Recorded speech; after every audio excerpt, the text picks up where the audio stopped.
Bonsoir, Erev Tov, Shalom Aleichem à tous et à toutes. Toujours un plaisir immense de se retrouver sur Yeshiva Zoom le jeudi soir pour étudier un sujet sur la paracha.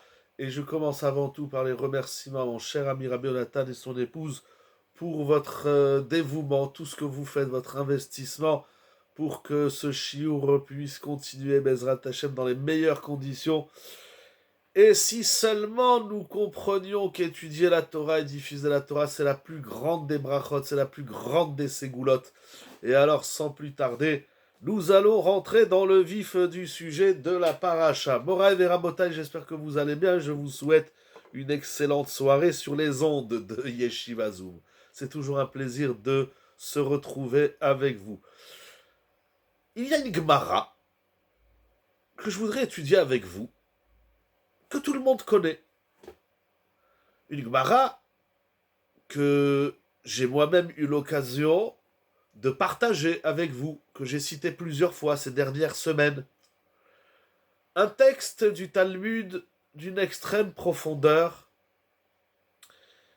qui se trouve au traité Yebamot Daf Samer Bet Amud Bet. La Gemara nous dit que Rabbi Akiva, il avait 24 000 élèves. Et ils vont mourir d'une épidémie dans la période du Homer. Alors aujourd'hui, nous sommes encore le 33 du Homer, l'Agba Homer, la Iloula de Rabbi Shimon Bar Yochai, c'est un moment important. Et Rabbi Shimon Bar Yochai, il fait partie de la deuxième yeshiva de Rabbi Akiva, puisque les 24 000 élèves de Rabbi Akiva meurent, au point d'en arriver à ce que la Torah soit oubliée. Et ensuite, Vaya Olam Shamem, le monde était détruit. Pourquoi le monde était détruit? Parce que, il dit Rashi Shenishtakra Torah, la Torah était oubliée. Alors Rabbi Akiva, il va aller chez les maîtres qui se trouvent au Darom, au sud d'Eretz Israël. Il va leur enseigner la Torah. Et parmi eux, il y a Rabbi Meir, Rabbi Ouda, Rabbi Ossi, et Rabbi Shimon, et Rabbi Elazar ben Shamoua. Donc Rabbi Shimon Bar Yochai, il est un des élèves de Rabbi Akiva, de sa deuxième yeshiva, si on peut dire ainsi, qu'il recréera aussi après cette tragédie où il a perdu Rabbi Akiva 24 000 élèves. De façon très succincte, il y a des midrashim qui développent un peu plus. C'est la très brève histoire du Homer. Et la Gemara nous dit pourquoi les élèves de Rabbi Akiva sont morts. Alors, je sais, tout le monde connaît cette Gemara, mais on va, Bezrat Hashem, amener un point que j'ai déjà eu l'occasion d'en parler, mais qui est nouveau, un chidouche. Pourquoi meurt-il? Déjà, c'est incroyable, il meurt, c'est les raisons d'Akadosh Baruch Hu. Nul ne connaît les raisons d'Hachem. Non, on a besoin de se faire une raison. Pas seulement pour apaiser le psychologique ou je sais pas quoi, mais pour tirer des leçons, parce qu'on comprend bien que Hachem nous préserve et nous protège, mais une personne qui s'en va, qui meurt, c'est déjà un drame, mais 24 000 et des élèves, et qui plus est, est-ce que nous connaissons leur nom? La Gemara, elle dit, vous posez une très bonne question, il y a une Gemara, mais j'ai oublié où elle est, qui parle d'un des élèves de Rabbi Akiva, donc je ne saurais répondre, j'ai oublié même où elle est, la Gemara Mechila, on n'a pas les 24 000 noms. On les appelle les 12 000 pères d'élèves. Dans les mots de la Gemara, Shnaim Eser Elef Zugim. Alors c'était des grands hommes, puisque lorsqu'ils meurent, la Torah est oubliée, et le monde est quasi Shamem, ça veut dire le monde est quasi détruit. Il va vers la catastrophe. Et alors la Gemara dit pourquoi il meurt. Tout le monde connaît cette Gemara. Mipnei shelo nahagu kavod zelazé. Alors on a l'habitude de traduire il meurt parce qu'il ne se respectait pas.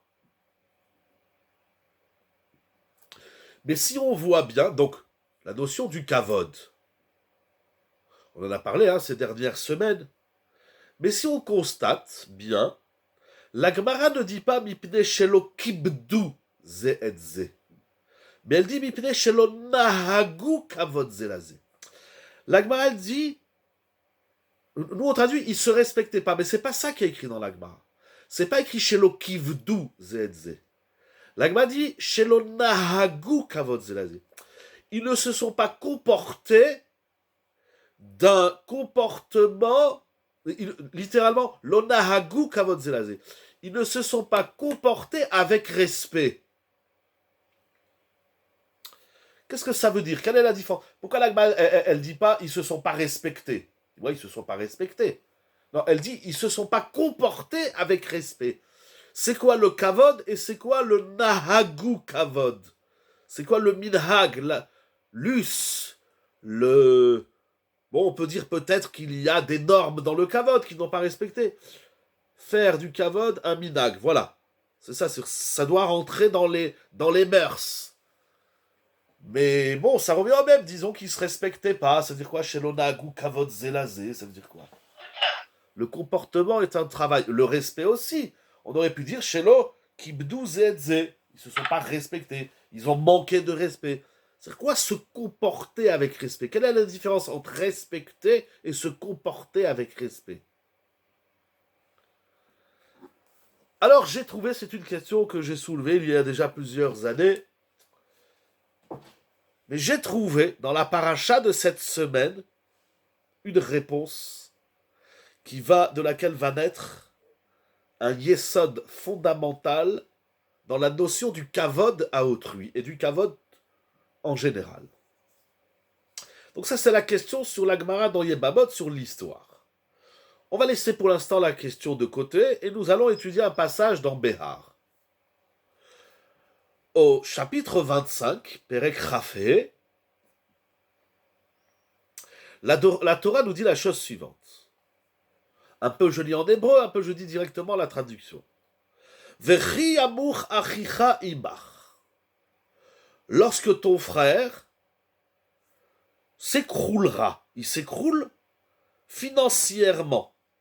Il dit Rashi, lorsque ton frère, Kacher Yered Achicha Minechasav, si quelqu'un, Chazve Shalom de la communauté, fait faillite, il perd tous ses biens. Il a investi, il a travaillé depuis 20 ans, 30 ans, et puis voilà qu'à un moment donné, malheureusement, les affaires ne tournent pas, et il fait faillite. Yarad Achicha Minechasav Vechayav. Je lis en même temps dans le Chumash Pshuto Shalmikra et Rashi qui Pshuto. Alors, puisqu'il fait faillite, il faut bien qu'il trouve du travail. La Torah dit, et voilà, Venim Karlach, et il se vend à toi. Donc une personne vient vous voir et vous dit, voilà, j'ai fait faillite. Or, j'ai besoin d'une parnassa, j'ai une famille. Est-ce que tu veux bien m'acheter? M'acheter en Eved Ivri. Il y a les lois dans la Torah du Eved Ivri. Il y a l'esclave juif et l'esclave non juif. Le Eved Ivri, le Eved Kenani. Là, on parle du Eved Ivri. C'est ça, Arkicha. Il vient un frère, il vient un juif, il dit, j'ai fait faillite, est-ce que tu peux m'embaucher? La Torah dit de nombreuses choses, Lota avodbo avodat parer. Avodat aved, pardon. Donc toi, tu vas l'acheter, donc tu vas lui donner du travail. Il est interdit de le faire travailler comme un esclave. Qu'est-ce que ça veut dire? Alors déjà, c'est intéressant. Il dit Rashi, ça veut dire quoi, le faire travailler? C'est quoi cet interdit de le faire travailler comme un esclave? Il dit Rashi, avoda shel gnai. Il ne faut pas que tu lui donnes des tâches honteuses.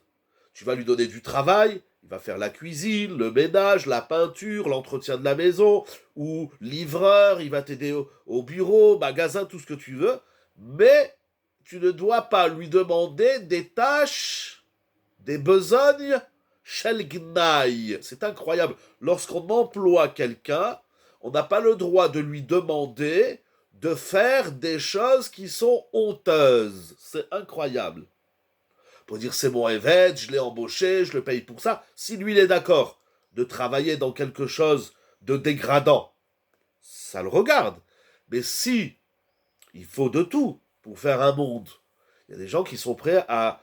ils ont des professions qui sont gênantes. Mais bon, ben c'est lui, il aime ça, ou c'est ça. Bon, peu importe. Il y a un Rashi dans Kiddushin, il dit qu'Akadosh Baruch il a donné à chacun une nature. Parce que si il y a tout le monde qui veut travailler à la banque ou je sais où, alors si personne ne veut faire les tâches dégradantes et sales, etc., alors la monde, il ne peut pas tourner. En tout cas, moi, je ne l'ai pas embauché pour faire les poubelles ou nettoyer les WC, je l'ai embauché pour un travail. Alors, déjà, il faut le respect, j'ai envie de dire, le respect de l'employeur vis-à-vis de son de l'employeur, oui, vis-à-vis de son employé. L'employeur, c'est un lave de la Torah, n'a pas le droit de demander à son employé de faire des choses qui sont gnailles. Incroyable. Alors Rashi va donner quelques exemples. Vous verrez Rashi. Mais on va rester dans l'idée, vous allez voir, on va voir les deux pendants du kavod. On a le gnaï et de l'autre côté on a le kavod. On va voir où est-ce qu'on va le voir. C'est Rashi. Si vous n'avez pas les nerfs et la patience, avancez dans Rashi, vous allez le voir. Rashi parle du kavod. Continue le pasouk. Donc premier lave, premier commandement, ne lui demande pas une besogne honteuse. Quelque chose de dégradant à faire. La Torah dit Kesachir ketoshav yemach, at shenat ayovel yavod imach. Tu dois le considérer comme un employé, un sachir, ou un toshav, mais c'est aussi un sachir, sans rentrer maintenant dans les nuances. Donc il sera avec toi ton employé, jusqu'à quand at shenat ayovel yavod imach. Et il travaillera chez toi jusqu'à l'année du yovel. On traduit en français le jubilé.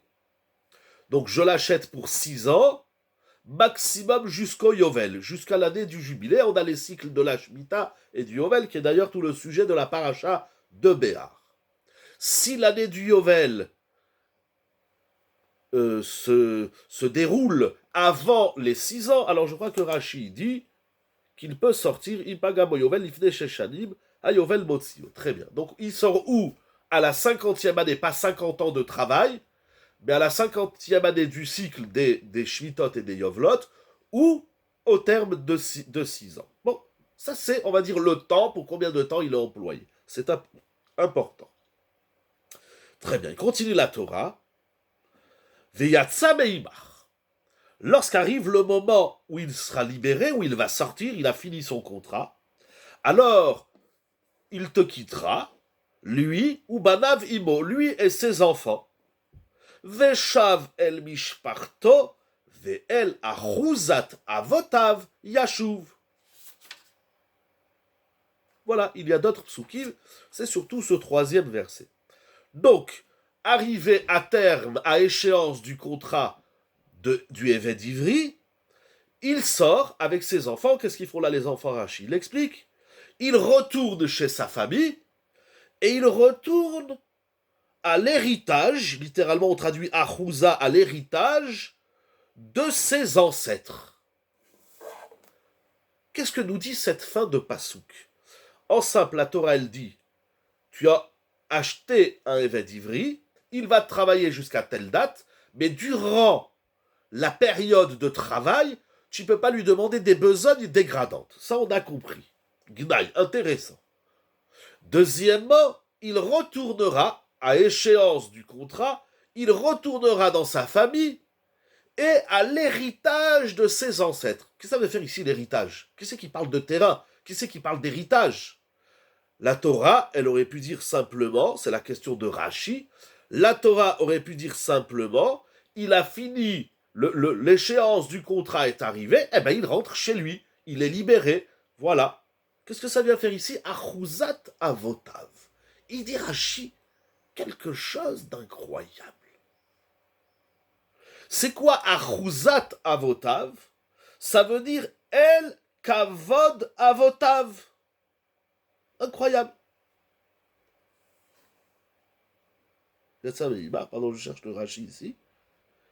Yachouv. Il y a Rashi dans ce Chumash, je ne le connais pas bien. Voilà, Vel Achuzat avotav, El kavod avotav. Il retournera au kavod de ses ancêtres. Il continue Rashi, Vel les alzelo bekar. Et il ne faut pas le mépriser de cela. Qu'est-ce que ça veut dire? Quel est le sens de ce pasouk? Vraiment le sens, le pshat, pas shoot. Vous comprenez le problème? La Torah dit, tiens, embaucher un évêque. Premièrement, durant les années de travail, tu ne peux pas lui demander des tâches dégradantes, honteuses, gênantes. Et lorsqu'il sortira, il devra retourner au kavod de ses ancêtres. Mais qu'est-ce que ça veut dire? Je ne comprends même pas le sens de cette phrase. Dans l'édition Rashi Kipshuto, il ramène les Mefarshim, Rabbi Eliyahu Mizrahi, le Netziv dans He'emek Davar et d'autres Mefarshim que nous allons lire. Vous allez voir, ce qui est écrit ici, c'est incroyable. On va apprendre, ça veut dire quoi donner du kavod à quelqu'un.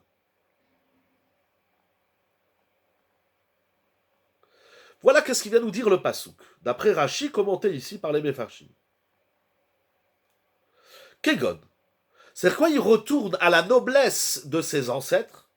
Ça veut dire, si avant de se vendre en évêque d'Ivry, il avait un poste honorable, noble. Donc, par exemple, je ne sais pas, il est le maire de la ville, il a un métier noble, etc., quel que soit le métier de noblesse, mechoubad.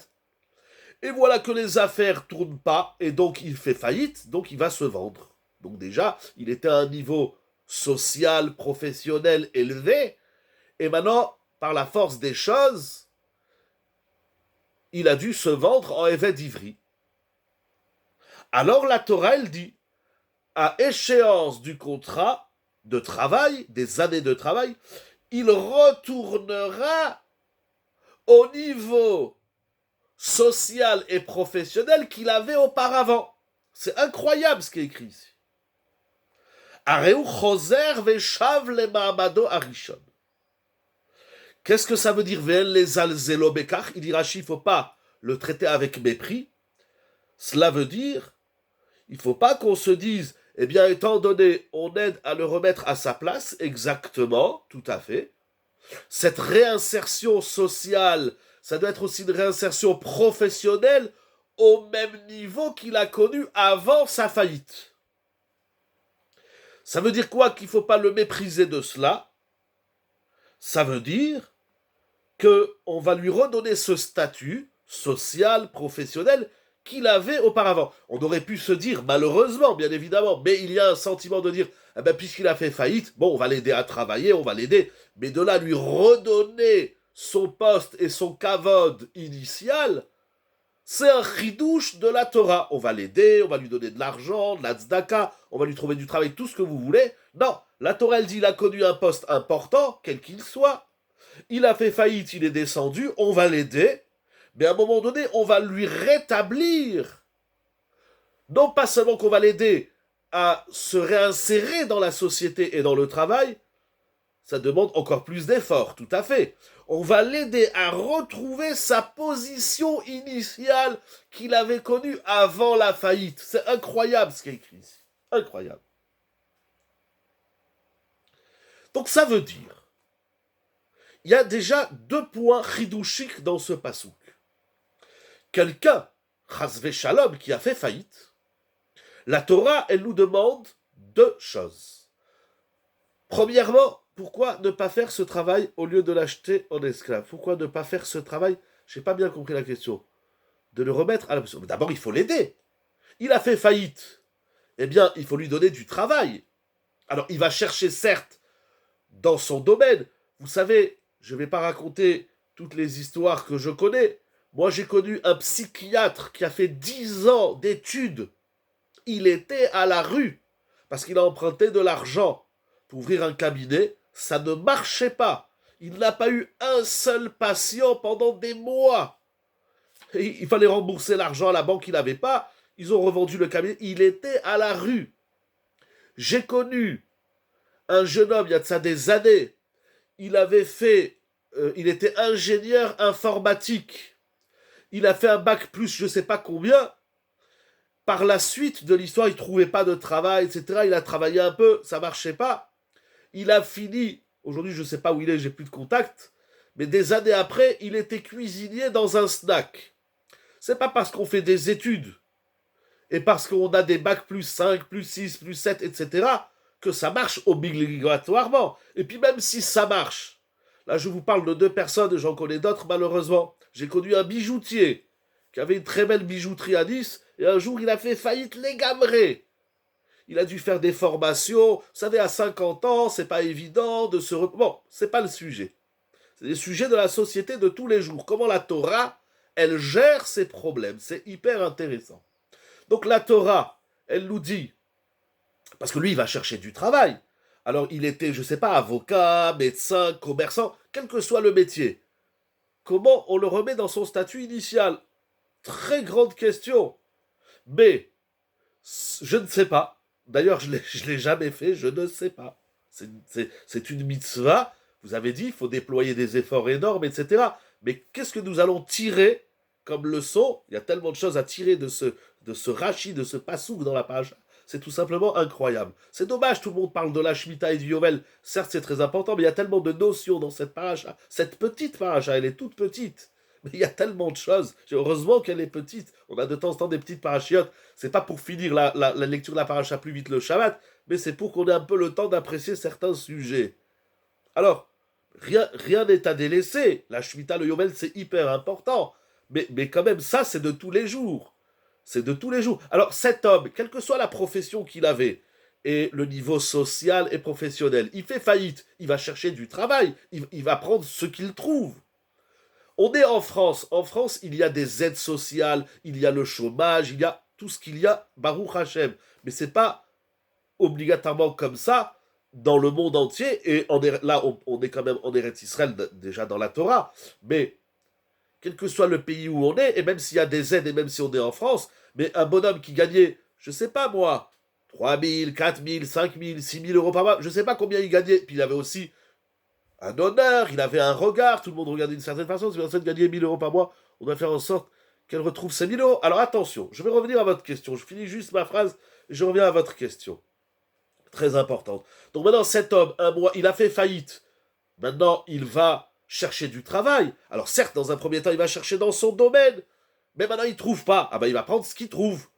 Alors, déjà, il descend socialement. Il descend au niveau de sa paye. Il y a le regard social, il y a le même, vous savez, lo alenu, que ça n'arrive à personne. Il y a des gens qui divorcent, lo alenu, que Hachem nous en préserve à cause de ça. Ça veut dire, il y a des gens, malheureusement, ah ben, si tu ramènes pas, nous on s'est mariés, tu ramènes les temps, tu ramènes pas, ben, ils se quittent. C'est dramatique. Donc, on va l'aider. Mais, alors vous dites, est-ce que si avant il gagnait 1 000 euros, il faut l'aider à gagner 1 000 euros? C'est une grande question, c'est une autre mitzvah, je crois qu'elle se trouve dans Mishpatim, mais ici, on ne dit pas, c'est pas ça le sujet. Ça veut dire, dans l'absolu, oui, si vous voulez, on va l'aider à retrouver les 1 000 euros qu'il gagnait. Je vois qu'il y a beaucoup de messages. Bon, moi, je n'ouvre pas les messages, hein, j'espère que c'est pas pour moi. Bon, Bekitsu, si c'est pour moi, oh. Ah, peut-être c'est vos messages qui arrivent, bref. Je sais pas, j'y comprends rien dans les téléphones. En tout cas, si vous entendez, c'est l'essentiel, surtout ces paroles extraordinaires de Rashi. Il y a deux choses. Il y a l'aider financièrement. Ça, c'est un sujet qui se trouve dans Parashat Mishpatim. Ici, c'est pas écrit qu'on va l'aider financièrement. Ici, c'est écrit qu'on doit l'aider, comment on va dire, dans sa noblesse, dans son kavod, avec tout le poids du mot sans faire de jeu de mots. C'est incroyable. Parce que si on l'aide à avoir, il avait 1 000 euros avant, maintenant il a 1 000 euros. C'est déjà énorme. Mais c'est pas suffisant. Parce que l'homme, il vit pas que de son argent. L'homme vit aussi, l'homme vit aussi et peut-être beaucoup plus de son kavod. Donc on va l'aider tous les mois, on va lui donner du travail, on va lui donner la tzedaka, le maaser, tout ça c'est super. Le statut passe aussi par les revenus. Oui, mais pas seulement. Les revenus sont un des paramètres importants pour le statut social, le regard. Ici, la Torah, elle ne se soucie pas de l'argent. Encore une fois, ça s'écrit ailleurs, dans une autre paracha, je crois que c'est Mishpatim.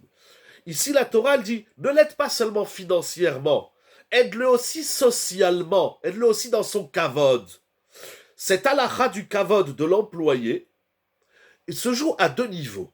Premièrement, lorsque tu l'embauches, ne lui fais pas faire des exercices et des tâches dégradantes, premièrement.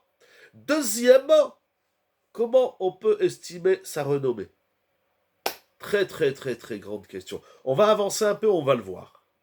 Donc, premièrement, durant les années de travail, de contrat de travail, on ne va pas lui demander de faire des exercices, des travaux dégradants et gênants.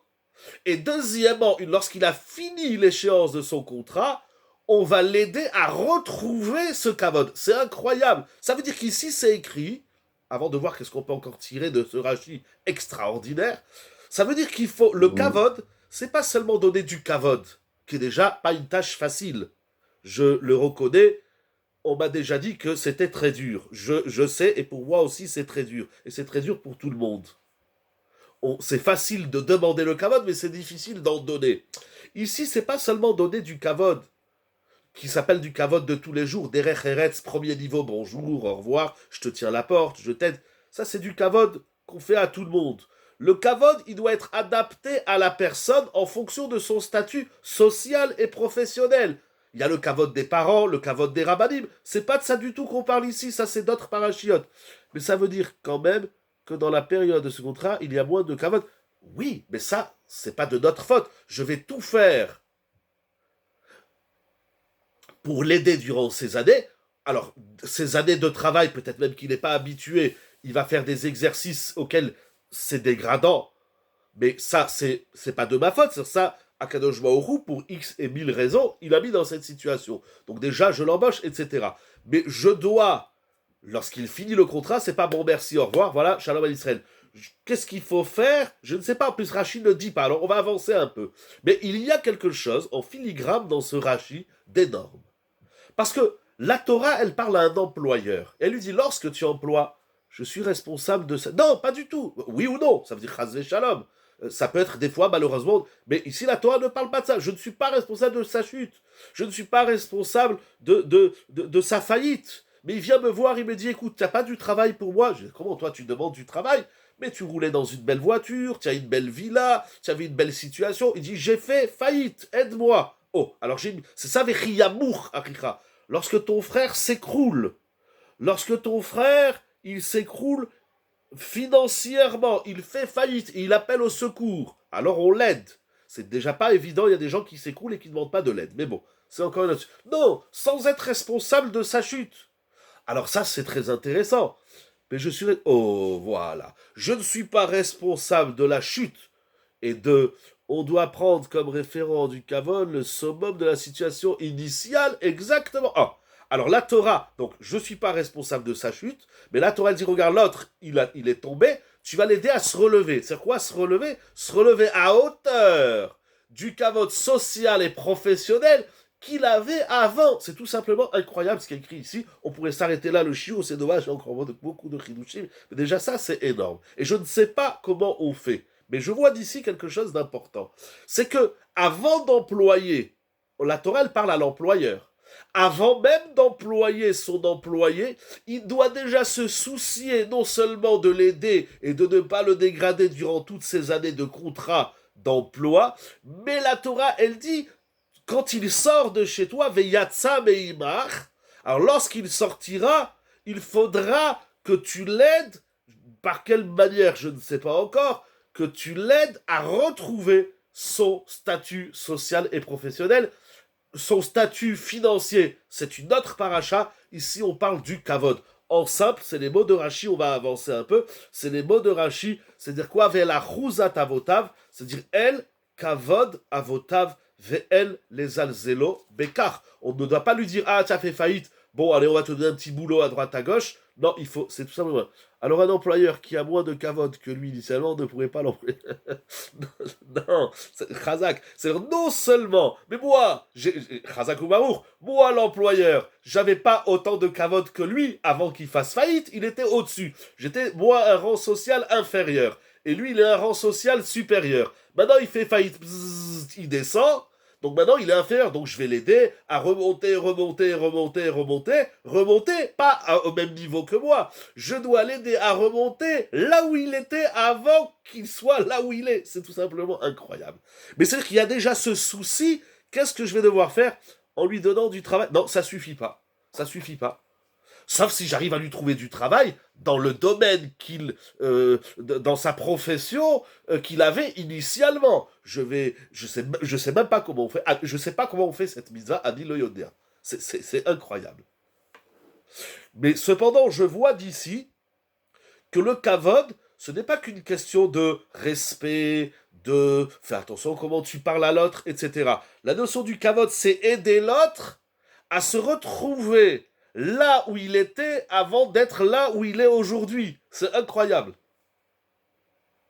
On verra par la suite Rabbeinu Yerucham. Rabbeinu Yerucham, il disait, il y a une... Bon, on va le dire après, je ne mets pas la Bible, on va le dire, on va le dire. Alors, bien sûr, lorsqu'on voit ce Rashi, on est, je le sens un peu dans vos remarques pour les personnes qui écrivent, et merci beaucoup, et tout le monde écrivait, c'est important, ça c'est de tous les jours. Alors, bien évidemment, au-delà de la surpuissance de ce commentaire de Rashi, de la beauté, de la sensibilité qu'on doit avoir, de la hadinout, c'est plus que la sensibilité, de la délicatesse qu'on doit avoir vis-à-vis d'autrui, c'est tout simplement incroyable. C'est tout simplement incroyable. Ça, c'est la beauté de la Torah, c'est pas des choses qu'on entend dans d'autres religions, dans d'autres philosophies. Ça, c'est la Torah. C'est le Emet d'Akadosh Baruch Hu, c'est extraordinaire. Alors, bien évidemment, lorsqu'on étudie Rashi, lorsqu'on étudie ce pasouk avec Rashi, je me suis dit, alors j'ai rien compris au kavod. Alors j'ai rien compris. Moi, je croyais que le kavod, c'est d'être respectueux, d'être poli, d'avoir des bonnes midotes. Oui, ça c'est le Aleph Bet, ça c'est le béaba du kavod. En disant ça, en s'arrêtant là, on n'a pas été on n'a pas été au maximum du kavod, on s'est arrêté au minimum de dire bonjour, au revoir ou de tenir la porte quand quelqu'un y passe au lieu de lui claquer la porte. Ça s'appelle pas du kavod, ça c'est du savoir-vivre de base. Ah bah alors c'est quoi le kavod? Alors je me suis dit, je vais recommencer toute la sougia du kavod à la base. La base de la sougia du kavod, au moins dans Pirkei Avot, parce que c'est quand même une saison où on étudie Pirkei Avot, il y a 2 Mishnayot avec des commentaires inouïs, qu'on va lire ensemble. La première Mishnah dans Pirkei Avot, Perek Bet Mishnah Yud, enfin ça dépend des éditions, mais dans l'édition que j'ai, il y a une Mishnah qui dit quelque chose d'incroyable. Voilà, quelque chose d'incroyable. Incroyable. Deuxième chapitre, Mishnah 10 dans Pirkei Avot. Reprenons le kavod à la base. Parce que là, c'est un commandement. Là, ce qui est écrit dans la pacha, ce qu'on a étudié, cette première partie du shiur, c'est pas de la midat rasidut. C'est pas du lifni mishuratadin. C'est une mitzvah qui s'adresse à tout le monde. Là, on parle pas que aux tzadikim qui ont des midotes exceptionnelles. C'est une mitzvah de la Torah qui parle à tout le monde, à tous les employeurs de la Torah, de la vie, de la société. En lui redonnant une place initiale, on fait abstraction. Pourquoi? Non, pourquoi? Est-ce qu'il faut aller jusque-là? C'est une bonne question, mais c'est pas systématique. Je sais pas, prenons un exemple. Je sais pas, dans les termes d'aujourd'hui, qu'est-ce qui s'appelle un métier noble où il y a du kavod? Je sais pas, par exemple, directeur de banque. Bon, ça dépend quelle banque. Non, mais voilà, juste pour donner un exemple. Il y en a un, c'est un petit commerçant de quartier, il a sa petite épicerie, il est très content, il fait sa parnassa, il fait même beaucoup d'argent, tout ce que vous voulez. Mais bon, on va dire juste pour le schéma, moi je regarde pas les directeurs de banque de façon plus honorable que les épiciers, mais il faut qu'on se fasse un exemple. Un cordonnier, d'ailleurs c'est des métiers qui n'existent plus. Qui c'est qui veut être cordonnier aujourd'hui? Personne. Qui c'est qui veut... Voilà, alors on va dire un cordonnier. On va dire le cordonnier. Alors il y a le cordonnier, puis il y a le directeur de banque. Alors pourquoi il va faire abstraction? Alors là tu dis, écoute, j'ai fait faillite, ma banque elle a fait faillite, tu peux me dire, oui, mais assis-toi à côté de moi, je vais t'apprendre à faire des chaussures et des chaussettes. Voilà, pourquoi moi je vais pas perdre mon kavod, au contraire, ça me fait plaisir d'embaucher un frère, un juif de la communauté qui n'a pas de travail. Non, c'est pas systématique. La Mishnah nous dit dans Pirkei Avot, deuxième chapitre, Mishnah Yud. Rabbi Eliezer Omer, Yehi Kevod Chaverecha. Je sais que tout le monde connaît ces textes, mais on fait comme si on les connaît pas. On reprend tout à zéro. Avec ces écritures, on est obligé. Yehi Kavod Chaverecha, Chaviv Alecha Keshelcha. Qu'est-ce que ça veut dire ça? Littéralement, que l'honneur de ton prochain, Kavod Chaverecha, il te soit Chaviv Alecha, il te soit cher, comme si c'était le tien. Qu'est-ce que ça veut dire? D'abord que la notion, qu'est-ce que le Tana, qu'est-ce que l'auteur, le maître de la Mishnah, il mêle ici des notions qui n'ont pas de rapport. moi, quand je fais du kavod, c'est pas que ton kavod, il est cher ou il est pas cher. Ça me fait plaisir de t'honorer. Ça me ravit. Ou pas, je le fais par devoir. Mais ça veut dire quoi que le kavod, ça veut dire, ça suffit pas de donner du kavod. Il faut, il faut que quand tu donnes du kavod à l'autre, tu trouves quelque chose de chaviv. Chaviv, ça veut dire de chair, tu trouves une finesse. Moi, je te fais du kavod. Quelqu'un, il vient, je lui offre un verre d'eau, je discute avec lui, je passe du temps. Mais ça veut dire quoi que le kavod de l'autre, il me doit être cher. Je dois aimer faire du kavod aux autres. Vous comprenez, vous, quelque chose dans cette phrase? Aime faire du kavod. C'est pas une question d'aimer ou pas aimer. Ça me dérange pas, ça me fait plaisir. Le Tana, il dit pas, il faut que tu fasses du kavod. Vous savez, le kavod, si on le fait pas avec plaisir, l'autre, il se sauve. Alors, je ne comprends même pas quel est le sens de cette Mishnah. Hein, vous comprenez le problème, c'est quoi? Il faut que quand tu fais du kavod à l'autre, le kavod que tu lui donnes, il faut qu'il soit chaviv. J'arrive même pas à le traduire en français. Que l'honneur de ton prochain soit aussi cher que le tien. Moi, mon kavod, il n'est pas cher à moi. Ça veut dire quoi, chaviv? Tu vois, les mots, ils sont difficiles. Il dit, Rabbeinu Yona, nous allons voir 3 commentaires, puis le temps avance aussi. Il dit, Rabbeinu Yona, Lechazer achar kavod chavero, veyachpotz ki yechabeduu ka'asher yachpotz bichvod atzo. C'est incroyable ce qu'il dit. Je crois que si la planète, elle connaissait cette phrase, déjà ce Rashi et ce Rabbeinu Yona, et il y a encore les Mefarshim, nous allons voir, la planète, elle irait tellement mieux, et les familles, et les couples, etc., et les communautés, et tout ce que vous voulez, etc. C'est Nora Bayom ce qui est écrit ici. Je vais le lire en français. J'ai même pas besoin d'expliquer. Il dit Rabbeinu Yona, il faut rechercher les chazer. Ça veut dire déjà, n'attends pas que l'autre il a besoin de kavod. Tu dois aller au devant du kavod, les chazer. Il faut rechercher. Y a-t-il quelqu'un ici à honorer? Y a-t-il quelqu'un qui est en manque de kavod? Il faut rechercher quel kavod on peut offrir à l'autre. C'est incroyable. Les chazer achak votre avero. Premièrement, donc ça exige un travail de comment dirais-je, d'investissement, vous l'avez dit. Pourquoi le pourquoi il se rapporte, pardon, excusez-moi, le pourquoi se rapporte sur quoi? Vous me dites pourquoi quoi? Je vous laisse écrire la question entre temps. Les chazer, ça veut dire c'est pas il y a quelqu'un qui arrive alors je lui fais du kavod. Pourquoi il faut rechercher le kavod? Ah, alors il dit Rabbeinu là, le kavod. Pourquoi il faut rechercher le kavod et à donner? Je sais pas. On va voir. Déjà, il faut entendre l'idée, on va voir. On va essayer de comprendre. Bonne question. Ah oui, mais il nous dit Rabbeinu Yona. C'est la suite, nous allons le voir tout de suite. Donc, premièrement, il faut rechercher. Donc, ça doit venir de moi. C'est presque du style ça va, est-ce que je t'ai assez honoré? Je m'occupe assez bien de toi. Je prends assez de temps pour m'occuper de toi, pour te regarder, pour te complimenter, etc., etc. Voilà, je te fais le kavod et je m'en vais. Non, j'attends pas que l'autre, il soit en manque ou en demande de kavod, c'est moi qui dois aller vers lui. Il y a cette notion de lechazer achar kavod, et il dit, Rabbeinu Yona, regardez, ça va répondre à votre question, veyachpotz, il faut même désirer qu'on respecte l'autre comme je désire qu'on me respecte. Parce qu'il n'y a pas d'homme sur terre qui ne veut pas être respecté. Il y a un peu plus, il y a un peu moins. Le sabbat de Slabodka disait, si on enlève le kavod à l'homme, il meurt. Un homme, un être humain, qui ne reçoit pas le kavod à hauteur de ses attentes, il meurt. Voilà, il meurt, tout simplement. Alors, on va voir pourquoi, vous allez voir tout de suite. Mais déjà, tu aimes qu'on te fasse du kavod, fais-en aux autres. Plus que ça, tu aimes ton propre kavod. Eh ben oui, c'est l'amour propre, comme on dit. Eh ben comme tu aimes le kavod qu'on te fait, tu dois aimer faire du kavod aux autres. Un peu dans Ve'aftal Leracha Kamocha. Non, plus que ça. Comme, ça veut dire, imaginez, vous allez dans une soirée, je sais pas, bon, voilà, vous saluez, etc. Et puis, au bout d'un moment, le Baal, la Simcha, le Khatan, la Kala, il va voir, il fait, mais alors, pourquoi tu... Ce n'est pas orgueilleux de rechercher le kavod. Non, non, c'est vital. C'est vital. Hachem, il s'appelle Melech HaKavod.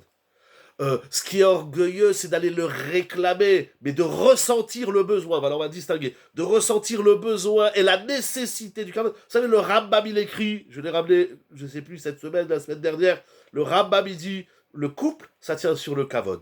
Hein, imaginez un couple, il vient, il dit, voilà, moi, je veux divorcer parce que ma femme, elle ne me respecte pas. On va pas lui dire, oh, tiens, orgueilleux. On va lui dire, tiens, raison. Madame, vous respectez votre mari? Ah non, moi, je ne le respecte pas, mon mari. Je lui dis des gros mots, je l'engueule devant tout le monde. On va pas lui dire, qui c'est qui doit faire un travail? Est-ce que c'est le mari orgueilleux ou c'est la femme qui respecte pas? Et vice-versa. Il y a des femmes qui disent, moi, mon mari me respecte jamais. Il me parle mal, jamais, il n'est pas attentionné, il me donne pas du kavod. On va dire, madame, c'est orgueilleux. Est-ce qu'une épouse dans son couple, quand elle réclame naturellement, normalement du kavod, c'est de l'orgueil? C'est pas de l'orgueil, c'est la vie. La vie, elle tient sur le kavod. Très bien. Ah, donc je disais donc et puis à un moment donné le Khatan Lakala vient et il dit oh mais pourquoi tu es là, mais ça te fait viens à côté de moi. Ah, ça va, c'est bon, voilà, tu m'as honoré. Non non non non, je veux que tu t'assoies à côté de moi. C'est-à-dire qu'il recherche. Mais vous savez, là on parle pas de celui qui reçoit le kavod. Là on parle de celui qui donne le kavod. Et la Torah ici, Rabbi Eliezer, il nous demande de donner du kavod comme on aime recevoir du kavod, comme on aime qu'on nous donne du kavod. Il faut donc rechercher le kavod à offrir. Hein, vous comprenez, je ne parle pas de la victime du kavod. Je parle du donneur de kavod, non pas du receveur de kavod. Il y a deux sougiotes. Il y a celui qui donne le kavod, il y a celui qui le reçoit. D'ailleurs, le Rambam, nous allons lire une halakha dans le Rambam, quelque chose d'incroyable. Dans Deot, Ilchot Deot, Perek Vav, halakha Gimel, regardez comment le Rambam, il parle du kavod qu'on doit donner aux autres. Mitzvah. Alors c'est une mitzvah. C'est pas qu'une question de midot. Allez, moi je m'en fous, je donne du kavod à personne. Tu transgresses une mitzvah de la Torah. Celui qui ne donne pas de kavod aux autres à hauteur. Et encore une fois, je parle. Vous savez quoi, ce soir c'est un shiur de halakha. Jusqu'où doit-on faire du kavod aux autres? On l'a vu dans le Passouk avec Rashi, on l'a vu dans la Mishnah. Nous allons voyager voir une deuxième Mishnah dans Pirkei Avot. C'est une mitzvah, nous dit le Rambam. Oui, le deuxième Rambam, la deuxième Mishnah, on va la voir tout de suite. Mitzvah. C'est une mitzvah, c'est un commandement de la Torah. Al-Kol Adam, sur tout homme qui impose à chacun, qui incombe, à chacun, les Ehov et Kol Echad Ve'echad Israël. D'aimer chaque juif d'Israël. Si tu dis celui-là, je l'aime pas, tu transgresses une mitzvah de la Torah. C'est incroyable. C'est un commandement. La mitzvah d'aimer l'autre, c'est un devoir qui incombe à chacun. Comme on a une mitzvah de faire un lakat nerot, on a une mitzvah de manger kasher, on a une mitzvah de mettre la mezouza, on a une mitzvah d'aimer chaque juif. Ce n'est pas que du bon sens, ce n'est pas que des midot, c'est un commandement de la Torah. Et c'est très dur d'aimer, pas seulement ceux qui ne nous aiment pas, mais c'est très dur d'aimer l'autre tout court. Pour mille... Ah! Vous savez, vous avez parlé d'orgueil. Celui qui n'aime pas l'autre, celui qui ne donne pas du kavod aux autres, lui, il est orgueilleux. Donc le kavod est associé à l'amour, exactement. J'ai pas encore dit l'amour, le kavod, on va le voir tout de suite dans le Rambam. Mais celui qui se retient, ou celui qui ne fait pas du kavod à l'autre à hauteur du kavod que je dois lui offrir, lui, c'est un orgueilleux. Celui qui se limite dans le kavod à offrir aux autres, lui, il est orgueilleux. Encore une fois, ça soit bien clair. On parle de celui qui reçoit le kavod. Pardon. De celui qui donne le kavod. Donc, nous dit le Rambam, c'est un commandement qui incombe à chacun d'aimer chacun.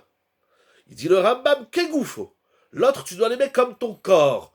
Ce n'est pas que de l'amour conceptuel, c'est de l'amour sensitif, puisqu'on parle du corps. C'est incroyable. C'est pas oui, je te respecte. Non, moi je le sens pas. Le kavod que tu me fais, je dois le sentir dans mon corps. Comme le kavod que je te fais, tu le sens dans ton corps. C'est sensitif. pas seulement, c'est pas au toucher, bien évidemment, mais c'est pas qu'un concept. Oui, tu sais très bien que je t'aime. Oui, mais tu me l'as jamais dit. Ah, ça va, j'ai pas besoin de te le dire. Oui, mais tu sais très bien que je te respecte. Oui, mais je le vois pas, je le sens pas. Il faut que ce soit Kegoufo. Sheneemar, et le Rambam nous ramène le fameux pasouk connu, dont Rabbi Akiva en a fait un klal gadol batora, ve'avta lereacha kamora. Très bien. Si le Rambam s'arrêtait là, ce serait déjà énorme. Mais on peut être en situation de donner et de rechercher du kavod. J'ai pas bien compris votre question. On peut être en situation de donner et de réclamer du kavod. Si c'est ça que vous avez dit, que vous voulez dire, oui, on est à la fois preneur de kavod. Ok, très bien. Donc on est à la fois preneur de kavod et à la fois donneur. Et le kavod qu'on donne aux autres, il doit être à la hauteur du kavod qu'on reçoit ou qu'on aimerait recevoir. Ça, c'est les mots incroyables de Rabbeinu Yonah. Le kavod que tu fais à l'autre, il doit être à hauteur du kavod que tu aimes qu'on te fasse. Et tu dois rechercher le kavod des autres comme tu recherches ton propre kavod. Effectivement. Le kavod, c'est pas j'ai un biscuit, si je le donne, je l'ai plus. Le kavod que je réclame, voire j'ai même envie de dire, vous savez, le kavod, c'est presque inconscient, c'est la vie, ça s'inscrit dans l'être humain, ça fait partie de ses tripes. Alors, ce kavod-là, qui est vital, des fois on dit, c'est pas du kavod, c'est de la vie. Ah ben c'est ça le kavod. Non, c'est pas une question d'honneur, c'est pas une question de kavod, si tu me regardes jamais. Ouais, ça s'appelle du kavod, c'est ça le kavod. Ça c'est le kavod. Le petit kavod de tous les jours, ça c'est pas du kavod, c'est du derech eretz. Si le Rambam s'arrêtait là, déjà c'est énorme ce qu'il écrit. Mais le Rambam il continue. Donc puisqu'il y a une mitzvah d'aimer chacun, comment cette mitzvah elle se traduit concrètement? C'est-à-dire quoi aimer? C'est-à-dire quoi aimez-nous et aimons-nous les uns les autres? On est tous des frères. On est tous une grande famille. Ça se traduit comment l'amour? C'est quoi? C'est un sentiment. Ah, je t'aime, c'est-à-dire quoi? On va voir un juif, vous dites, c'est je t'aime. Ça se traduit comment? C'est quoi? Ça n'a rien à voir avec l'amour dans un autre domaine, dans le domaine affectif. Mais alors ça se traduit. C'est quoi aimer un juif? C'est quoi aimer un juif?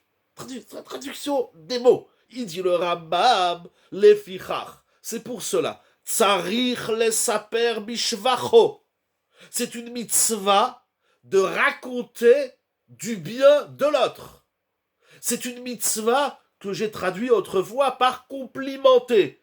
Quand le mari rentre, quand l'épouse elle rentre, c'est pas la première chose. Ah, il faut arranger ça. Ah, il y a ça à signer. Non, ça c'est pas de l'Avtar Hakamura. D'abord, on aimait sa père Mishvacho. Je complimente un shevar, une louange. Il continue le Rambam. Ça c'est le Rambam dans Ilchot Deot Perigvav Alacha Aleph. Alacha Gimel, pardon. Il va parler d'un autre point dans Ve'aftal Hakamocha. Il faudra, mais c'est un shiur à part. Et il dit Verotse Bekavodatzmo. Ve'aftal Hakamocha. C'est de la même façon que tu veux qu'on te donne du kavod. Alors tu dois vouloir donner du kavod aux autres. Vous comprenez maintenant la nuance entre respecter et nahagu kavod zelazé. Dans la Torah, c'est pas dit seulement que tu dois respecter l'autre. C'est écrit que tu dois vouloir donner, offrir du kavod à l'autre comme tu veux qu'on te donne du kavod. Rabbeinu Yonah et le Rambam, Migdolé Arishonim. On a ici, parmi les plus grands maîtres de la Torah du Moyen-Âge, on est à peu près il y a 800 ans en arrière, Rabbeinu Yonah dans Pirkei Avot et le Rambam, ils nous disent quelque chose d'incroyable. La mitzvah du kavod, qui s'inscrit dans Ve'afta d'après le Rambam, ce n'est pas seulement de respecter, mais et ça rentre bien dans les mots de la Gemara, nahagu kavod. Il faut avoir un comportement de kavoder l'autre. C'est quoi ce comportement? C'est tout un mode de vie que tu connais parce que tu le ressens. Alors ce que tu ressens pour toi dans le kavod, c'est ça que tu dois offrir à l'autre. On n'offre pas le kavod, on offre tout un système de remise en place et en existence de l'autre. C'est comprendre aussi ce que l'autre veut comme kavod. Chazak ou Baruch, nous y arrivons tout de suite. Mais avant de dire ce que vous avez dit, je voudrais quand même lire... je voudrais quand même lire avec vous le Maharal. Il y a encore 2-3 points, on ne va pas finir à minuit, ne nous inquiétons pas. Le Maharal de Prague, il parle beaucoup du kavod, Mais sur cette Mishnah de Pirkei Avot, il écrit une phrase, c'est le Maharal, c'est tout simplement sensationnel. Déjà, Rashi, Rabbeinu Yonah, Rambam, c'est incroyable. Ce qui est écrit ici, je ne sais pas comment le monde, les goyim, ou même les juifs qui sont loin de la Torah, ils peuvent penser que la Torah, c'est austère, c'est fermé, c'est emprisonnant. Moi, des phrases comme ça, c'est... Mais au contraire, la Torah, elle offre... Et puis, c'est pas seulement respecter ses parents, respecter le Rav, respecter les Chachamim, c'est respecter l'homme dans sa position sociale et professionnelle. Je trouve ça et que la Torah le fasse en commandement. Ça s'inscrit dans les 613 mitzvot de la Torah. Encore une fois, c'est pas du moussard, c'est pas du bon sens, c'est pas de la philosophie morale, c'est pas de l'éthique, c'est de la Torah. C'est une mitzvah. Avançons, il nous dit le Maharal, quelque chose d'incroyable. Je sais pas comment je peux dire une phrase du Maharal, c'est horrible. Mais il dit Kasher yeh adam ba'al midazot. Vous pouvez répéter la dernière minute, ça me guette beaucoup. Pardon. Je disais, alors c'est Midah Shamaïm. Je disais, je ne sais pas comment le monde regarde la Torah. Quel regard? Les religieux, ils sont austères, la Torah, c'est emprisonnant. Je vois ici une Torah d'une ouverture, d'une tolérance. Parce que le respect des parents, le respect des chachamim, le respect des valeurs, je le comprends. Mais respecter un homme dans la société et l'aider à retrouver, pas seulement une position sociale, mais de retrouver tout le kavod qu'il attend de la société, c'est tout simplement, c'est divin, c'est magique, c'est Torah, ça existe nulle part ailleurs dans le monde. J'avance le Maharal, je disais c'est difficile de dire une phrase, vous entendez là, ça va, ça passe ou ça casse? Merci, Mechila.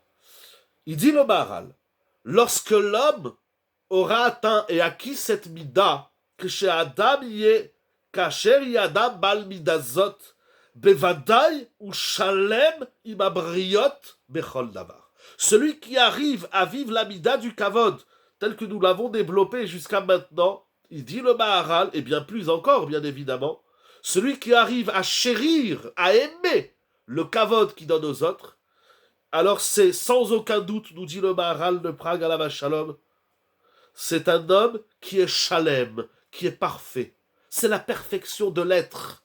Bechol davar, imabriot bechol davar. Si tu as cette mida-là, alors tu es en shalom avec le monde entier. C'est comment on a le shalom? En s'offrant le kavod, tel que nous l'attendons, nous savons l'offrir à l'autre, tel que l'autre l'attend, parce qu'il avait une position, et on l'aide à retrouver le kavod qu'il a perdu, là, ça conduit l'humanité tout entière, toutes les briottes, toutes les créatures à la shlemout. C'est tout simplement incroyable à développer davantage. Moraï Vera Botaï. Il ne reste pas beaucoup de temps, donc nous allons voir tout de suite. Mais pourquoi... Ah, pardon. Excusez-moi, j'ai pas eu le temps de lire la question, si vous voulez bien la renvoyer. Perek Dalet, en même temps, je dis la référence de la deuxième Mishnah. Mais pourquoi les 24 000 élèves n'ont pas su accomplir cette mitzvah? C'est très difficile. C'est très difficile. Je ne sais pas pourquoi. Je sais pas. Je sais pas. Ils avaient... Je sais pas. Il y a des explications dans les Mefarshim. Je sais pas. C'est tellement dur. Et puis j'ai peur de parler des Chachamim. C'est quand même 24 000 Chachamim. Je suis pas là pour expliquer les 24 000 élèves de Rabbi Akiva ou Rabbi Akiva, Rabbi Shimon Bar Yochai. Je tire, je leur dis, je dis au Talmud, je dis aux Chachamim de la Torah orale, merci de nous faire part de ces événements, pas pour nous dire, voilà, il y a eu une tragédie, mais à notre tour, Yiratzon qu'on y arrive d'offrir, Yiratzon que j'arrive à vous offrir, à Yeshiva Zoom et à tout un chacun, à ma femme, à mes enfants, à mes élèves, à mes amis, à mes rabbanim, à tout le monde, le kavod qu'il attend, mais d'offrir ce kavod qu'il attend comme j'aime qu'on me fait du kavod. Je reçois des couples, les couples ça tourne autour du kavod, Zéou, c'est le Rambam. Tout, mais une choule pour qu'elle tienne, c'est le président qui doit faire du kavod au rabbin et aux fidèles, c'est les fidèles qui font du kavod au rav et au président, c'est le Rav qui fait du kavod aux fidèles et au président, et aux enfants, et aux femmes, et à la femme de ménage, et etc., etc. Le monde, il tient sur un mot, kavod. Il n'y a pas d'autre mot. Il y a une deuxième Mishnah dans Pirkei Avot, Perek Dalet Mishnah Yudbet. Faire du kavod avec élan. Euh, je- Trois petits points, parce que c'est faire du kavod avec élan, non, avec le même élan que le kavod que j'attends qu'on me fasse. Je dois t'offrir le kavod avec élan à hauteur du kavod que j'attends qu'on me fasse avec élan. Enfin, ça fait une longue phrase, hein. C'est ça le kavod. En simple, c'est ça le kavod. Voilà. Jusqu'où ça va? Perek Dalet Mishnah Yudbet. Si vous avez encore maximum 2 minutes 30 pour écouter la suite, on va finir avec ça. C'est des énormes sujets de tous les jours. C'est écrit dans Pirkei Avot, chapitre 4, Mishnah 12. Ah, alors là, c'est incroyable ce qui est écrit dans cette Mishnah. Rabbi El-Azar ben Shamua Omer. Comment je peux deviner le kavod que l'autre? Vous avez des questions qui sont vraiment, pardon, avec tout le respect que je voudrais chercher le livre, vous avez des questions énormes. Comment? Déjà, il faut entendre que ça existe, il faut chercher. Alors, on va voir. Heureusement, Rabbi Yerucham, il nous a beaucoup aidé. Je voudrais juste revoir la Gemara. Alors, parce que vous avez demandé... Alors là aussi, c'est très intéressant, parce que... on va répondre tout de suite à votre question, parce que Rabbi Lazar ben Shamoua, que nous allons lire ici dans Pirkei Avot, chapitre 4, Mishnah 12, est le 5e élève de Rabbi Akiva dans sa 2e yeshiva. Il y a donc Rabbi Meir, que je retrouve la liste, Rabbi Meir, Balades, Rabbi Yehuda, Rabbi aussi, Rabbi Shimon, Bar Yochai, et Rabbi El-Azar ben Shamoua. Rabbi El-Azar ben Shamoua, qui s'inscrit dans la 2e yeshiva de Rabbi Akiva, on le retrouve là, dans Pirkei Avot, Perek 4, Mishnah Yudbet. Et ce Rav, il dit quelque chose d'immense, encore plus immense que ce qu'on peut imaginer.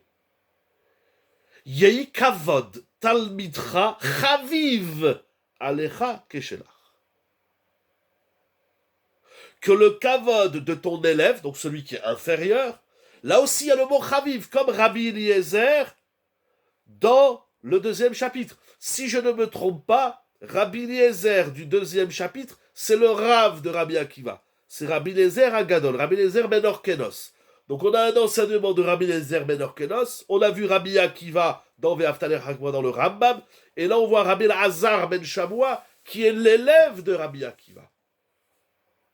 Rabbi Eliezer nous dit Kavod Raverecha, Chaviv Alecha Keshelach. Donc le Rav de Rabbi Akiva dit l'honneur de ton prochain doit être aussi cher que ton propre honneur, c'est-à-dire donc rechercher et avoir le chefetz, les chazer et l'arpotz, pour reprendre les mots de Rabbeinu Yonah. Rabbi Lazar ben Shamoua, il dit que le respect, le kavod de ton élève, donc celui qui est inférieur, tu es le Rav, tu es le maître, tu es le parent, tu es celui qui a la position supérieure, eh bien, le kavod de celui qui t'est inférieur, il doit être aussi cher que le tien. C'est pas seulement le kavod du prochain, mais c'est même le kavod de celui qui est en bas. Ça rejoint la paracha. La paracha nous a dit le kavod de celui qui était en haut, que maintenant il est tout en bas, il doit être aussi cher que le tien, c'est-à-dire le mettre au-dessus de toi, de là où il était avant. Il continue, et là il dit quelque chose d'immense, encore plus immense. Uchvod chaverecha, et le kavod de ton égal, de ton chaver, il doit être kemora rabach.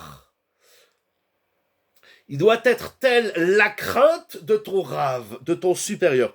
Tu dois respecter celui qui t'est inférieur comme toi-même, et tu dois respecter celui qui est comme toi plus que toi. C'est incroyable.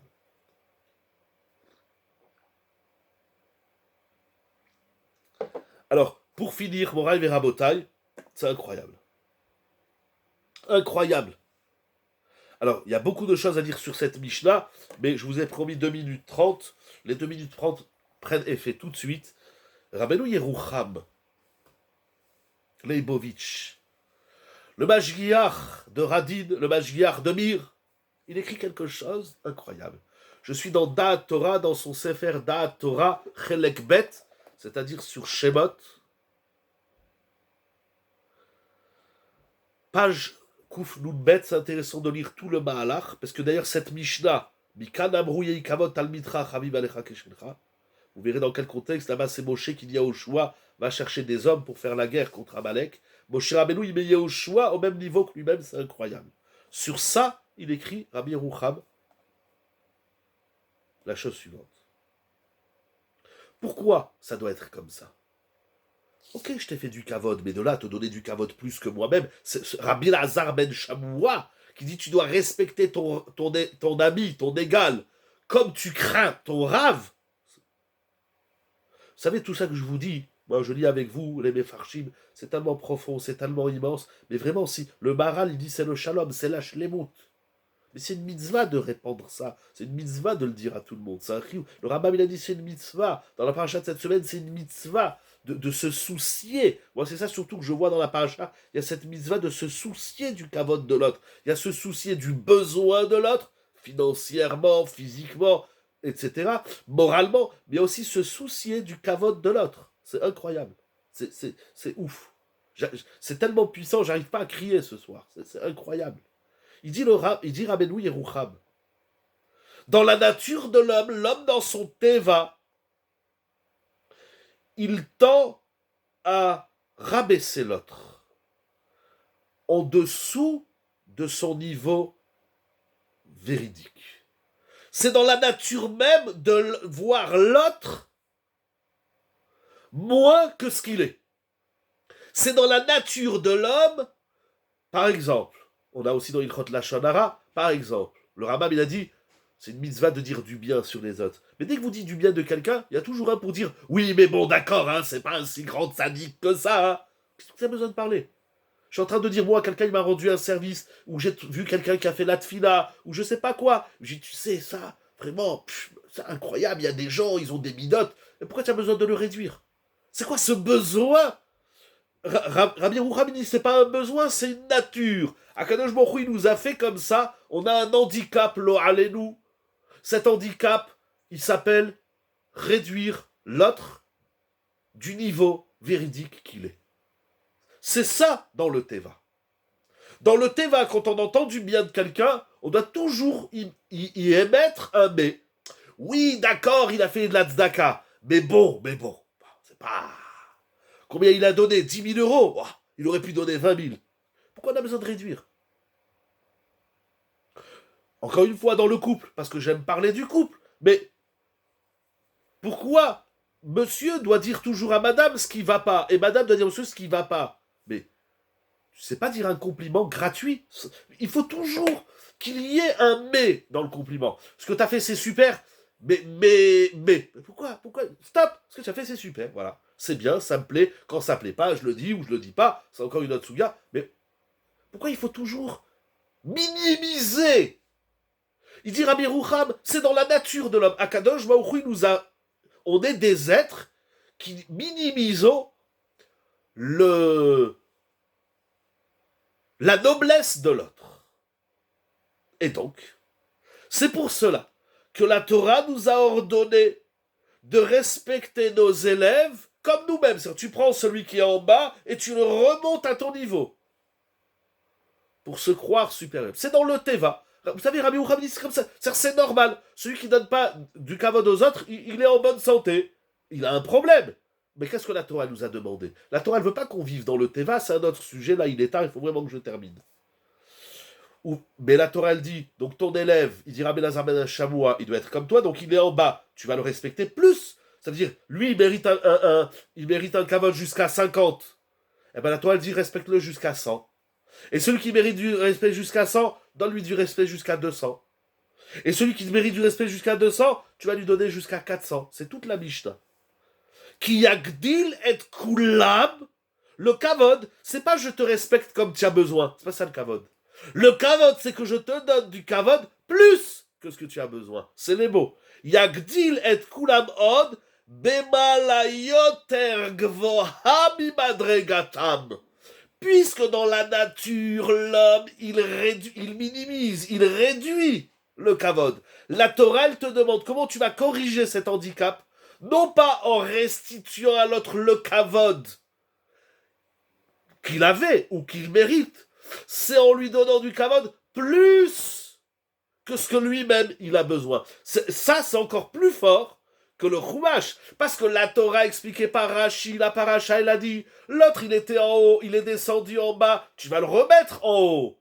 Mais Rabbi Yerucham, il comprend de Rabbi Lazar ben Shamoua, c'est pas seulement celui qui était en haut, qui est tombé en bas, que tu vas le remonter en haut. C'est plus que ça. C'est même celui qui est en bas, lui, tu vas le remonter. Et celui qui était déjà remonté, tu vas le remonter. Et celui qui était en haut, tu vas le mettre encore plus haut. La mitzvah, c'est pas que je te rétablisse le kavod que tu as perdu. La mitzvah, c'est que je te donne plus de kavod que tu avais avant. C'est incroyable. Et il continue Rabbi Yerucham.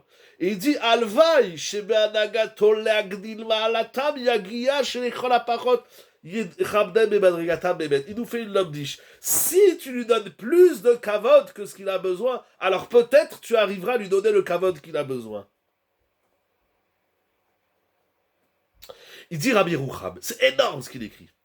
Il dit, je sais pas, j'ai un doute si l'idée que je... Il écrit clairement, mais soupakni be'amitat ze abiur bedivre chazal. Il dit, il est honnête, c'est énorme, Rabbi Yerucham, c'est énorme, c'est magnifique. Il dit, je sais pas si ce que je vous dis, c'est vrai dans le sens de l'enseignement de Rabbi Lazar ben Shamoua. Peut-être que Rabbi Lazar ben Shamoua, il n'a pas voulu aller jusque-là. Il dit, Rabbi Yerucham, peut-être que je vais un petit peu trop loin dans l'explication du sens de cette Mishnah de Pirkei Avot. Cependant, Aval, Etzem Areayon Tov. Il dit, moi, mon idée, je la trouve géniale. Etzem Areayon Tov ou Meod, l'ishtamesh bo bedarke achinuch, lefi tiv'e adam vechulshotav. Il dit, c'est pas sûr que ce que je vous dis, ça soit l'explication de Rabbi Lazar ben Shamoua. Mais en tout cas, ce que je vous dis, c'est magnifique. C'est Rabbi Yerucham qui parle, un des plus grands éducateurs de l'histoire de la Torah, un des maîtres les plus profonds dans les kochot hanefesh de l'être humain, et il nous dit c'est très beau pour s'éduquer, c'est-à-dire la Torah, elle te dit quand tu donnes du kavod à l'autre, en vérité tu es en train de faire un travail sur toi, et ça on veut pas, on veut bien faire du kavod aux autres, mais dès que ça demande un certain effort, là, alors il faut inventer. Alors là, on s'arrête. Il faut inventer. Vous avez demandé qu'est-ce qu'il faut faire, qu'est-ce qu'il faut pas faire. Déjà, il faut se mettre dans la tête que l'autre, il faut peut-être, au lieu de le regarder, ce serait bien d'avoir un exemple dans le quotidien. Il y en a plein, il y en a plein. Mais un des exemples, vous savez quoi, c'est qu'il est 10h moins 20. Je respecte beaucoup l'équipe et je respecte beaucoup le Kaal. Et ça me gêne. Je ne veux pas mettre mal à l'aise et abuser de votre présence, de la gentillesse de toute l'équipe Yeshiva Zoom. Et donc, on va devoir s'arrêter là.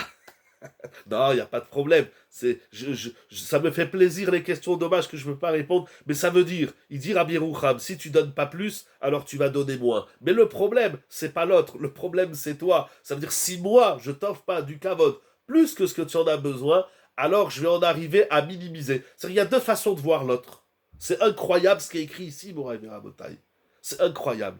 Ce qui est incroyable, c'est que l'autre, ou tu le vois moins, ou tu le vois plus. De voir l'autre exactement où il est, c'est impossible, c'est difficile. On a deux façons de voir l'autre. Vous savez, les exemples au quotidien, il y en a tellement que je ne sais même pas par où commencer. Il y en a dans le couple, il y en a dans la communauté, il y en a dans la famille, le kavod des parents, le kavod des enfants. Mais combien de parents n'ont aucun respect? Je vois des fois, avant quand j'allais chercher les enfants à l'école, des parents qui peuvent engueuler ou mal parler à leurs enfants en public. C'est dramatique. C'est dramatique. Ma femme, elle m'a raconté une histoire cette semaine. C'est rien à voir avec l'école, mais je ne peux pas tout dire, c'est délicat en public. Mais elle m'a raconté de ces choses, des femmes qui viennent lui raconter. Mais Ribono Shalom, on est où? On est où? On est paumé. On est paumé parce que l'autre, on le regarde, on le réduit. Alors la Torah, elle dit, c'est le kavod en plus que tu dois donner à l'autre. C'est, vous savez, il y a des gens. Non, mais je sais pas, je vais pas donner d'exemple. En vérité, avec tout le respect que je vous dois, j'ai pas envie de donner des exemples. Je vous laisse voyager dans votre imagination, dans votre quotidien, que ce soit à la maison, que ce soit au Bet HaKnesset, à la Yeshiva, que ce soit au travail, et cherchons en nous-mêmes. Mais il y en a plein. Il y en a, c'est qu'il est tard. des cas concrets de comment on va respecter son mari. Plus que ce qu'il a besoin. Sa femme, plus que ce qu'elle a besoin. Parce que ton mari et ta femme, si tu les vois pas au-dessus de ce qu'ils sont, tu vas les voir en dessous. Et quand son conjoint le voit en dessous, c'est catastrophique. Ses enfants, ses parents, etc., etc. Je vous dis Shabbat Shalom. Yiratson, et c'est des mitzvot, c'est pas des midot, c'est vraiment une mitzvah de la Torah, expliqué par Rashi, tous les Rishonim que nous avons vus ce soir, et les Mefarshim. Il y avait encore beaucoup de Midrashim, mais bon, j'ai pas vu l'heure passer. Mais Chila, je vous demande pardon, et que nous atteignions cette shlemut de l'être humain. Il nous dit le Maral, celui qui arrive à ça, à respecter l'autre plus que ce que l'autre il a besoin. C'est-à-dire ça commence par son référentiel, ça continue par le mien et ça finit par le sien, de respecter l'autre au-dessus que ce que l'autre il a besoin et il veut et il attend. Il y en a tellement, vous savez, des exemples de partout dans la société. Les gens, ils se disputent, les gens, ils se bagarrent, les gens, ils se parlent mal. Tu m'as pas dit, m'as dit ça, tu m'as pas dit ça. Aïe, Marie, Mono, Shalolam, donnons-nous, offrons-nous du kavod. Ça fait pas de mal. Il n'y a que nous-mêmes qui pouvons gagner. Akadosh Baruch il s'appelle Melech HaKavod. Et le kavod, c'est quoi? Qui est-ce qui sait dans la salle? Qu'est-ce que c'est que le kavod? Qu'est-ce qu'il dit Rashi? C'est quoi le kavod? Melech HaKavod, c'est quoi le kavod? C'est le nefesh, c'est le ratson, c'est notre être intérieur. Je vous dis Shabbat Shalom, parce que sinon je vais parler toute la nuit. Je vous dis Shabbat Shalom, dans la joie, la santé, le bonheur, qu'on atteigne cette shlemut extraordinaire, qui est vraiment magnifique. Je sais pas, le monde, quelle image il a du juif, et quelle... Merci beaucoup Shabbat Shalom à vous aussi. Quelle image ils ont les gens de la Torah. C'est à nous de corriger, de se corriger. Merci beaucoup à vous d'être là, de participer. Et Bezrat Hashem, que je vous comble de brachot, qu'on atteigne cette shlemut et que nous puissions, Bezrat Hashem, connaître cette shlemut pour nous, pour le clan d'Israël, pour le monde entier.